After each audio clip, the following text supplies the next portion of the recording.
김수진, 당장 나와! 편의점 문이 거칠게 열리며 점장의 고함 소리가 울려 퍼졌습니다. 지금 뭐 하는 거야? 가게 음식을 너 마음대로 해? 수진은 떨리는 손으로 앞치마를 벗었습니다. 가게 앞 벤치에 앉아 김밥을 받아든 할머니의 눈물 젖은 얼굴이 아직도 선명했습니다. 몇 분 뒤면 못 파는 음식이어서 그랬어요. 정말 죄송해요. 못 팔든 말든 그게 내가 결정할 일이야? 당장 짐 싸고 나가! 29 김수진. 시골에서 올라온 지 3년째 여전히 아르바이트로만 버티고 있었습니다. 같은 고향 친구들은 결혼해서 아이까지 낳았는데 자신만 혼자 서울에서 고생하고 있었습니다. 매일 거울 앞에서 되뇌던 질문이 있었습니다. 엄마처럼 살 수 있을까? 고향에서 평생 남을 도우며 살아오신 어머니. 그런 어머니가 자랑스러웠지만 현실은 녹록지 않았습니다. 안정된 직장을 구해서 부모님께 효도하고 싶었습니다. 그런데 마음 한구석에는 다른 바람도 있었습니다. 어머니처럼 누군가에게 진짜 도움이 되는 사람이 되고 싶었습니다. 내가 세상에 있어야 할 이유를 찾고 싶었습니다. 하지만 지금 당장은 그런 여유도 없었습니다. 통장 잔고 15만 원. 다음 주 월세 35만 원을 어떻게 마련해야 할지 막막했습니다. 수진이 편의점을 나서자 그날 밤 도움을 준 할머니가 여전히 벤치에 앉아 있었습니다.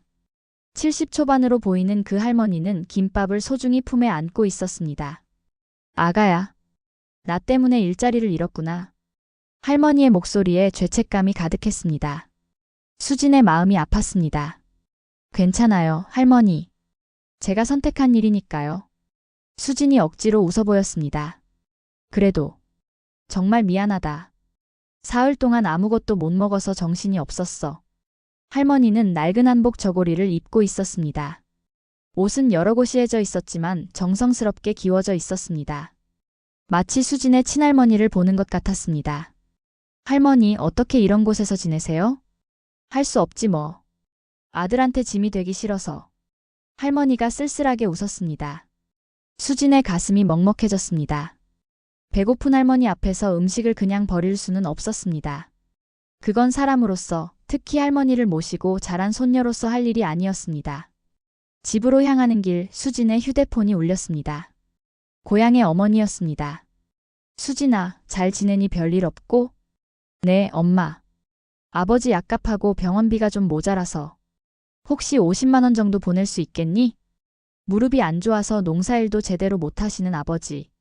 수진은 목이 메었지만 네, 며칠 안에 보내드릴게요 라고 대답했습니다. 미안하다, 수진아.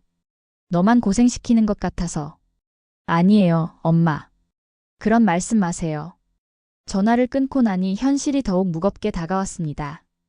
일자리도 잃었는데 어떻게 부모님을 도와드릴 수 있을까요? 일주일이 지났습니다. 수진은 하루 종일 구직 사이트를 뒤지고 여기저기 이력서를 넣었지만 연락이 오지 않았습니다. 편의점에서 해고당한 이유가 소문나면서 다른 곳에서도 꺼리는 분위기였습니다. 그때 그냥 모른 척했어야 했나? 후회가 밀려왔습니다. 그런데 매번 그런 생각이 들 때마다 할머니의 얼굴이 떠올랐습니다. 김밥을 한 입 드실 때의 그 안도한 표정. 고맙다, 아가야라고 하시던 진심 어린 목소리. 수진은 돌아가신 친할머니 말씀을 떠올렸습니다. 수진아, 어려운 사람 도우면 하늘이 다 본다. 당장은 힘들어도 나중에 꼭 복이 온다. 친할머니는 평생 어려운 이웃들을 도우며 사셨습니다. 집에 쌀이 떨어져도 굶는 이웃이 있으면 나눠주셨고 아픈 사람이 있으면 밤새 간병하셨습니다. 그런 할머니를 보며 자란 수진이었습니다. 할머니, 근데 지금 정말 막막해요. 바로 그날 저녁 놀라운 문자가 왔습니다. 안녕하세요. 대한건설 인사팀 차장 이민수입니다. 김수진 씨와 면담하고 싶어 연락드립니다. 내일 오전 10시 시간 되시면 연락주세요. 수진은 눈을 비비며 다시 읽었습니다. 대한건설? 왜 갑자기 이런 연락이 올까요? 그날 밤 수진은 잠을 이루지 못했습니다. 혹시 무슨 사기는 아닐까 걱정도 됐지만 한편으로는 작은 희망이 생겼습니다. 다음 날 아침 수진은 대학 졸업식 때 입었던 정장을 꺼내 입고 대한건설 본사로 향했습니다. 57층 빌딩 앞에서 잠시 주춤했습니다. 시골에서 올라온 자신이 이런 곳에 있어도 되나 싶었습니다. 김수진 씨 맞죠? 정장 입은 중년 남성이 다가왔습니다. 인사팀 차장 이민수입니다. 면담실에서 이 차장이 놀라운 얘기를 꺼냈습니다. 회장님께서 직접 연락하라고 하셨어요. 회장님이요? 네. 며칠 전 회장님께서 한 아가씨 얘기를 하셨거든요. 혹시 일주일 전 편의점에서 어르신께 음식을 드린 적 있나요? 수진이 놀라서 대답했습니다. 네. 할머니 한 분께 김밥을. 그분이 저희 회장님 어머니셨습니다. 수진은 말문이 막혔습니다. 그 할머니가 대기업 회장의 어머니라니. 어머님께서 5년 전부터 치매를 앓고 계세요. 가끔 집을 나가셔서 돌아오지 않으시곤 하는데 그날도 마찬가지였어요. 저희가 온 동네를 찾고 있었거든요. 그런 일이. 이 차장이 계속 설명했습니다. 어머님이 집에 돌아가셔서 회장님께 얘기하셨어요. 한 아가씨가 따뜻하게 음식을 줬다고, 마치 자기 손녀 같았다고. 그런데 그 착한 아이가 자기 때문에 일자리를 잃었다면서 며칠째 울고 계세요.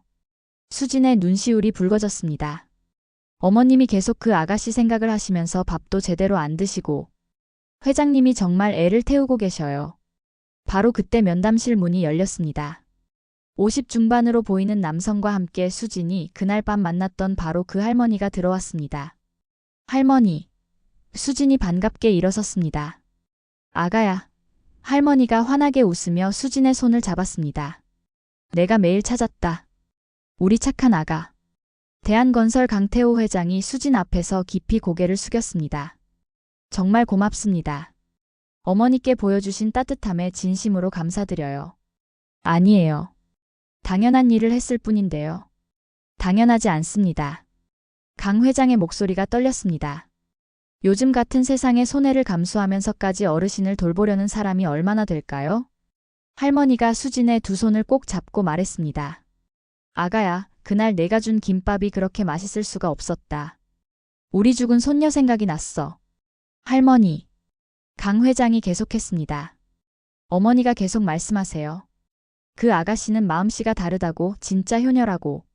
어머니 눈에는 수진 씨가 돌아가신 손녀처럼 보이신 모양이에요. 할머니가 고개를 끄덕였습니다. 그래, 우리 손녀 똑 닮았어. 마음씨도 그렇고. 30년 동안 사업을 하면서 많은 사람을 만났지만 진짜 효심을 가진 사람은 드물었어요. 강 회장의 눈이 반짝였습니다. 김수진 씨가 보여준 게 바로 그거예요. 그 순간 강 회장이 무릎을 꿇었습니다. 회장님 왜 그래요? 수진이 급히 부축하려 했습니다. 제가 평생 찾던 사람이에요. 강 회장의 목소리가 간절했습니다. 저희 회사에서 일해주시겠어요? 어머니도 수진 씨를 계속 보고 싶어 하세요. 할머니도 수진의 손을 꼭 잡고 말했습니다. 아가야, 우리 집에 와서 할머니랑 같이 살자. 너 같은 손녀가 있으면 얼마나 좋을까? 수진은 꿈 같았습니다. 얼마 전까지 편의점 알바도 잃고 절망했는데 이제 대기업 회장이 자신에게 무릎을 꿇고 할머니는 손녀처럼 대해주고 계셨습니다. 하지만 저는 경력도 없고 경력은 쌓으면 돼요. 강 회장이 단호하게 말했습니다. 하지만 효심과 인품은 타고나는 거예요. 그리고 수진 씨는 그걸 증명했어요. 수진의 눈에 눈물이 맺혔습니다. 자신이 약점이라고 생각했던 것들, 현실 감각 부족, 순수함, 어르신을 공경하는 마음, 이 모든 게 오히려 가장 큰 강점이 되는 순간이었습니다. 네, 열심히 하겠습니다. 3년 후 수진은 대한건설 사회공헌팀의 팀장이 되어 있었습니다. 수진아, 이 프로젝트 어때? 강 회장이 수진의 기획서를 보며 물었습니다. 독거 어르신들을 위한 생활지원센터예요. 식사 제공은 물론이고 말벗 서비스, 간단한 의료 지원까지 하는 거죠. 훌륭한 아이디어네. 바로 시작해보자. 매일 저녁 수진은 할머니와 함께 저녁을 먹었습니다. 치매가 있으셔도 수진을 볼 때만큼은 할머니의 눈이 또렷해졌습니다. 우리 수진이가 해준 밥이 제일 맛있어. 할머니도 제가 해드린 음식 잘 드셔야 해요. 수진은 고향의 부모님께도 안정된 생활을 드릴 수 있게 되었습니다. 아버지 병원비 걱정은 이제 옛날 일이 되었고 어머니는 자랑스러운 딸을 두었다며 늘 기뻐하셨습니다. 수진아, 그때 그 할머니를 도와드리지 않았다면 어떻게 됐을까? 어머니가 전화로 물으셨습니다. 모르겠어요, 엄마. 근데 후회는 안 해요. 엄마가 가르쳐 주신 대로 한 거니까요. 그래, 우리 수진이가 제일 착해. 어느 일요일 오후 수진은 할머니와 함께 예전 그 편의점 앞을 지나갔습니다. 할머니는 그때 일을 기억하지 못하셨지만 수진의 손을 꼭 잡고 행복해 하셨습니다. 할머니, 저 벤치에서 처음 만났죠. 그래? 잘 기억 안 나는데? 그래도 우리 수진이 만난 게 제일 좋은 일이야. 수진은 깨달았습니다. 진짜 성공은 얼마나 많이 버는지가 아니라 얼마나 많은 사람을 행복하게 해줄 수 있는지에 달려 있다는 것을. 내 존재의 의미는 남들과 경쟁하는 게 아니라 어르신들을 모시고 가족처럼 지내는 데 있다는 것을. 친할머니 말씀이 맞았어요. 수진이 하늘을 올려다보며 중얼거렸습니다. 어려운 사람 도우면 정말 하늘이 다 보고 있네요. 그날 밤 수진은 할머니께 마사지를 해드리며 새로운 다짐을 했습니다. 앞으로도 계속 어르신들을 모시며 살겠다고. 그게 자신에게 주어진 진짜 사명이라고. 수진아, 너 같은 손녀가 있어서 할머니가 행복해.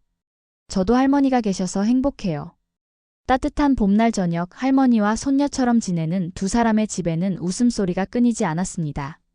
작은 선행 하나가 만들어낸 기적 같은 인연이었습니다. 세상은 여전히 차갑고 각박할 수 있지만 어르신을 공경하는 마음 하나가 예상치 못한 행복을 가져다 줄 수 있다는 것을. 그리고 진짜 중요한 건 무엇을 얻느냐가 아니라 어떤 마음으로 사느냐라는 것을. 수진은 이제 그 모든 걸 알고 있었습니다.